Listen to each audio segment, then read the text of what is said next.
वो जगह दौलतपुरा पंचायत में आती है और इन्होंने जो टोल बना रखा है उसका नाम लिख रखा है दादिया टोल प्लाजा। तो इसका मतलब ये है कि ये सरासर फर्जी है। मारवाड़ी में एक कहावत है कि बान चून लघु पड़ जाए, तो चून की व्यवस्था भी ऐठे हो चुकी है, तो क्या कुछ आगे की कार्य योजना? यह सही है कि हम इस नियम को जो राज्य सरकार ने पहल की है बदलाव की, उसमें यह भी बदलाव होना चाहिए। इसको हम बांध चून के गेल पड़े हुए हैं और इसको करा कर रहे हैं।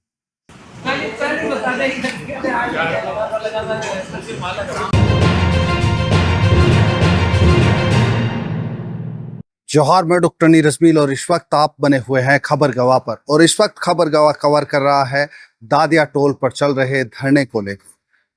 धरने को लेकर बहुत सारी चीजें हैं और इन चीजों को हम देखने का प्रयास करेंगे कि क्या वजह रही कि धरना देना पड़ा। फिलहाल आपको बता दें कि दादिया टोल पूरी तरह से सस्पेंड है और यहाँ पर किसी तरह की टोल उगाही नहीं चल रही।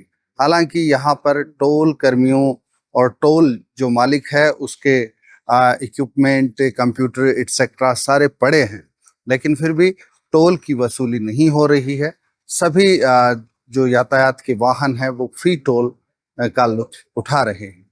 चलिए लोगों से बातचीत करते हैं जो धरने पर बैठे हैं, आखिर क्या वजह है इस धरने की, और तमाम जो जानकारियां हैं वो हम लेने का प्रयास करते हैं। धरना प्रदर्शन चल रहा है 5 दिन से, और 5 दिन से इस धरने प्रदर्शन के पीछे क्या वजह है? आखिर क्या नौबत आई कि आपको धरना देना पड़ा? देखो, पहली चीज तो ये है कि जिस जगह पर हम बैठे हैं वो जगह दौलतपुरा पंचायत में आती है और इन्होंने जो टोल बना रखा है उसका नाम लिख रखा है दादिया टोल प्लाजा। तो इसका मतलब ये है कि ये सरासर फर्जी है। आपकी जमीन कटराथल में है तो आपका जो पटवारी होगा वो कटराथल हल्के का होगा, नहीं कि दादिया हल्के का होगा। तो पहली चीज तो ये है कि ये एकदम फर्जीवाड़े का टोल है, एक चीज। दूसरा, इसके पीछे ये है कि ये मैं इसको कैसे फर्जीवाड़े का टोल बता रहा हूं कि अपने कटराथल तक नगर परिषद की सीमांकन हो गया। आपकी कटराथल पंचायत नगर परिषद के क्षेत्र में चली गई। वहां का जो सरपंच था वो अब पार्षद कहलाएगा। नगर परिषद के सीमा क्षेत्र से 5 किलोमीटर आगे टोल होना चाहिए, उससे पहले टोल नहीं होना चाहिए। जबकि ये जो जगह जहां पर हम बैठे हैं वो नगर परिषद की केवल 2 ही किलोमीटर है। इसका मतलब ये टोल गलत जगह पर है, तो इसका यहां से स्थानांतरण होना चाहिए। कम से कम 5 किलोमीटर जाए तो ये दादिये से आगे बनता है। दूसरी चीज। तीसरी चीज ये है कि जब से ये टोल लगा है, जहां तक मैं जानता हूं लगभग 15-20 साल टोल लगे हुए हो गए, और हालात ये हैं कि ये केवल लूट और झूठ 2 ही काम सिखाए इन्होंने। जहां टोल लगता है वहां वाहन चालकों को, हर व्यक्तियों को कम से कम शौचालय की सुविधा होती है।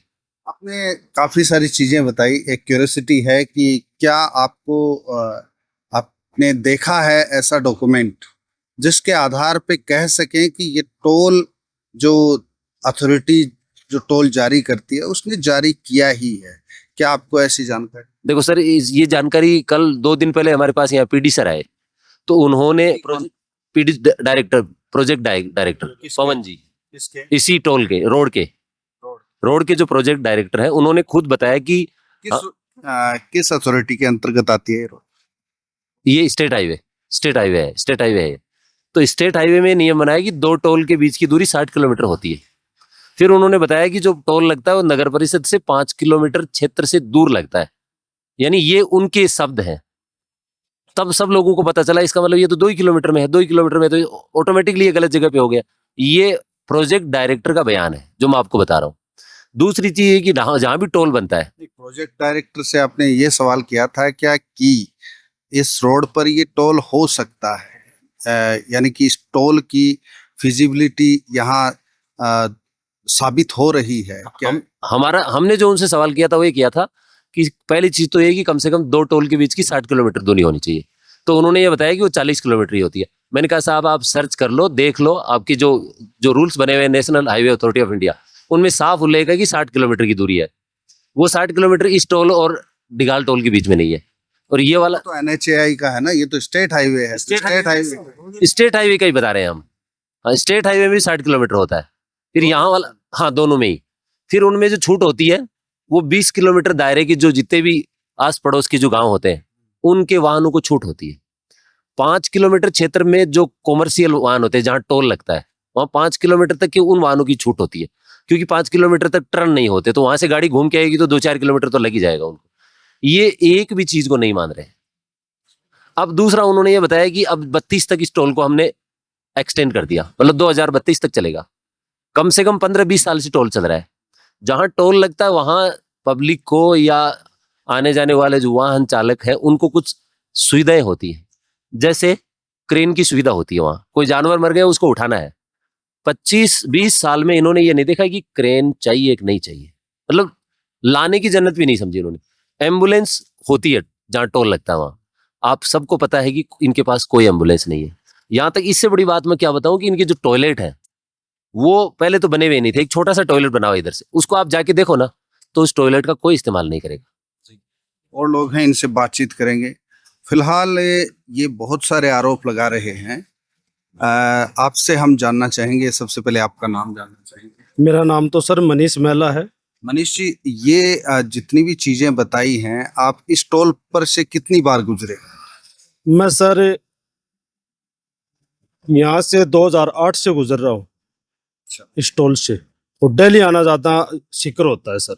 तो रोड को लेकर क्या रोड जो है वो ऐसी है कि खड्डे पड़े हुए हैं? क्या रोड को लेकर अगर बात की जाए असिस्टेंस की, तो असिस्टेंस भी आपने कभी इस्तेमाल किया है क्या कुछ? इस रोड पे ये देखा है कि एक तो जगह जगह जो कट लगे हुए हैं, होटल के सामने है, कोई पेट्रोल पंप के सामने कर दिया, कोई ऐसे रास्तों के सामने कर दिया। तो एक तो वो मूल रूप से एक्सीडेंट का कारण वो भी है। एक पशु जो मतलब एक्सीडेंट हो जाता है तो वो सड़ा गला 10 दिन 15 दिन तक वो पड़ा रहता है। बारिश के साथ बेकरी वो रोड साफ होती है, कोई रोड वाला उसको उठाता नहीं है। थोड़े दिन पहले भी इस टोल पर प्रदर्शन हुआ था, तब आश्वासन मिला था, मांगे मान ली गई, बताई। क्या जरूरत पड़ी कि दोबारा से यहाँ प्रदर्शन करना पड़ा? वो देखो सर, वो 50 दिन पहले जो धरना प्रदर्शन हुआ था वो जल भराव के लिए लेकर हुआ था। दोनों जगह वो टोल की बात हुई। वो टोल की हुई थी। जो मतलब 20 किलोमीटर के दायरे में जो गांव छूट वाले हैं उनके कॉमर्शियल और जो लोडिंग वाहन है उनको लेकर हुई थी। तो वो केवल वो पीडी सर है, वो खाली मतलब एक टोल चालू करवाने के लिए वो मौखिक रूप से लेकर उसको लिखित में नहीं दिया गया। तो वापस नए ठेकेदार हैं कि ये पुराने हैं, हमारे को कोई जानते भी नहीं है इन लोगों को कि मतलब कौन आ रहा है कौन जा रहा है। हर तीसरे दिन यहाँ नए लोग आ रहे हैं, तो वो नई शर्तें लागू करते हैं। वो जानते ही नहीं है कि यहाँ मतलब 20 किलोमीटर दायरे में कौन से गांव है। तो वो सर उसमें कोई आधार नहीं बना सर उसमें। और एक दो शर्तों को लेकर जो जल भराव के लिए हुआ था उसका कोई अभी तक कोई समाधान नहीं है। जो पानी भर रहा है वहाँ 3-3 फीट तक पानी भरता है दोनों जगह। जी, आपका नाम? धर्मपाल पोसणी। धर्मपाल जी, ये बताइए कि इस टोल को लेकर जो चीजें हैं उनको आप किस तरह से देखते हैं और इस प्रदर्शन को आप किस तरह से देखते हैं? सर, प्रदर्शन शुरू होने की वजह ये बनी कि हमारे गांव का पोसानी का एक लड़का है जो मिनी बस चलाता है सरदार पटेल स्कूल में, उसने RSRDC से पास बनवा रखा था। अब जो ये कह रहे हैं एक नए टेंडर शुरू हो गए 1 सितंबर से, जो नए ठेकेदार आए वो इनको मानने से मना करता है कि ये पास अब मान्य नहीं है, जबकि पास उसने 1 साल का बना रखा है। तो उसने बोला कि भाई कैसे नहीं है मान्य। वो खुद आया, उसने बात करने की कोशिश की तो टोल कर्मियों ने उसके साथ मारपीट की, धक्का मुक्की की, उसके कागज छीन लिए, स्कॉर्पियो की चाबी छीन ली। शुरुआत तो उस वजह से हुई इसकी। तो अब जो बात है उसको लेकर टोल जो कर्मचारी हैं या टोल अथॉरिटी है या स्टेट हाईवे अथॉरिटी है, वो क्या वार्ता कर रही है? क्या स्टेट हाईवे अथॉरिटी सिर्फ प्रोजेक्ट डायरेक्टर साहब आए थे, परियोजना निदेशक जो होते हैं वो आए थे हमारे पास, हमने अपनी मांगे रखी। वो बोल रहे हैं कि ये हमारे मतलब नियमों में नहीं आती। RSRDC थी तब तक वो मानती थी, नए ठेकेदार नहीं मानते हैं तो हम इनको बाध्य। आप क्या कहेंगे अपनी मांगों के समर्थन में? क्या कुछ डेवलपमेंट होने की संभावना नजर आ रही है? जैसा कि धर्मपाल जी ने बताया कि वो मना कर चुके हैं, जो PD आए थे, प्रोजेक्ट डायरेक्टर आए थे। तो सर, मना करने को तो जब भी एक मारवाड़ी में भी कहावत है कि रोए बिना तो माँ भी अपने बच्चे को दूध नहीं पिलाती है।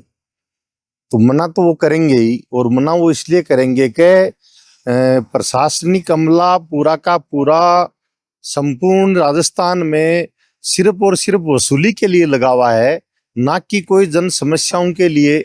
आज आप छोटी सी एक आपको बात बताऊं, जो मेडिकल एसोसिएशन के लोग हैं जो अभी 7 रोज पहले जयपुर गए थे इकट्ठे होकर के, आरजीएचएस में गवर्नमेंट ने नियम तो बना दिया कि आरजीएचएस में उन दवाएं सरकारी कर्मचारियों रिटायर्ड कर्मचारियों को दवाएं आप फ्री में दो, लेकिन मेडिकल वालों को वो क्लेम है वो 8-8 6-6 महीने से दे नहीं रहे। ये राज्य सरकार का ही तो मसला है, और पीडी साहब भी राज्य सरकार के ही एक अधिकारी हैं, तो मना तो वो करेंगे।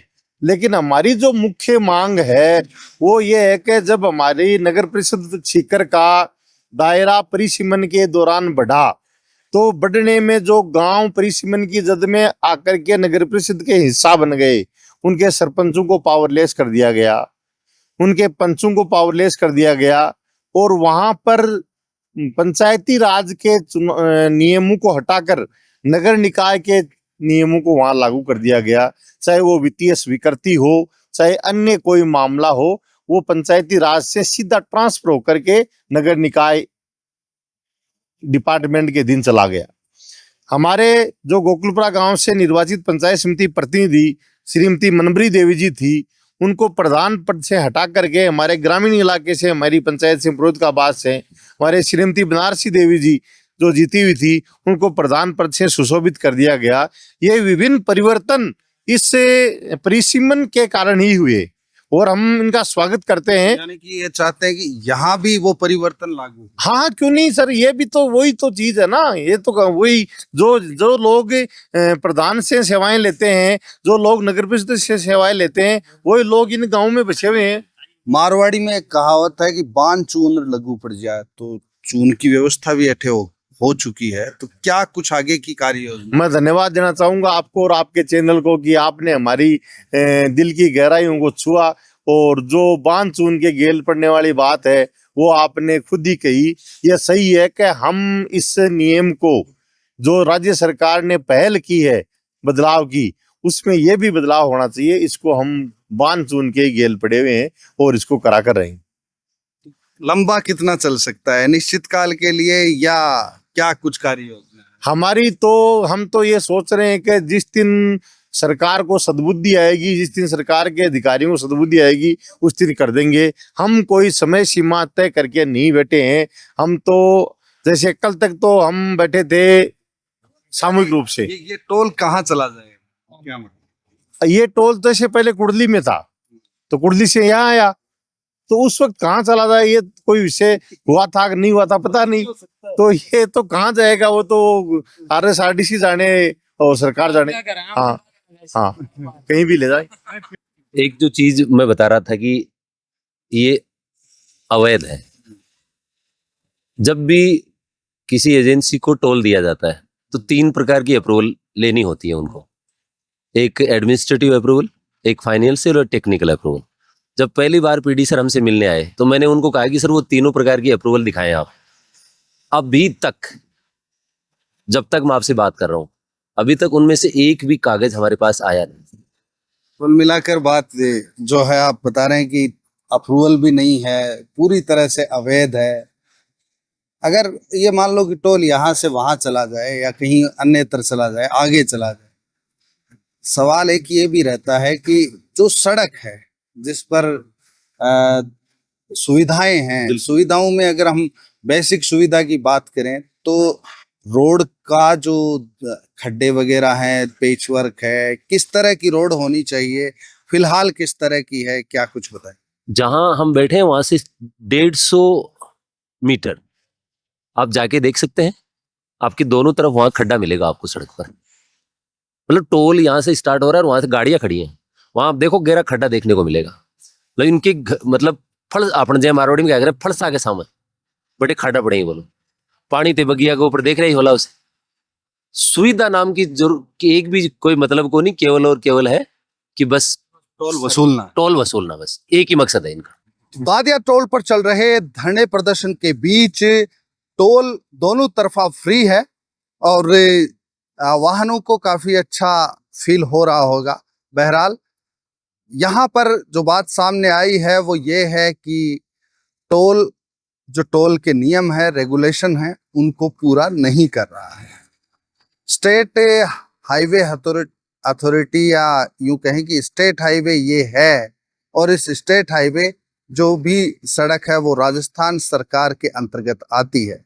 तो क्या ये एक बड़ा सवाल नहीं है कि जो आरोप नियमों को लेकर लग रहे हैं उन पर सरकार की तरफ से किसी तरह का स्पष्टीकरण, किसी तरह की बात सामने आएगी, या फिर टोल के नाम पर जो लूट का आरोप लगा है वो सच है।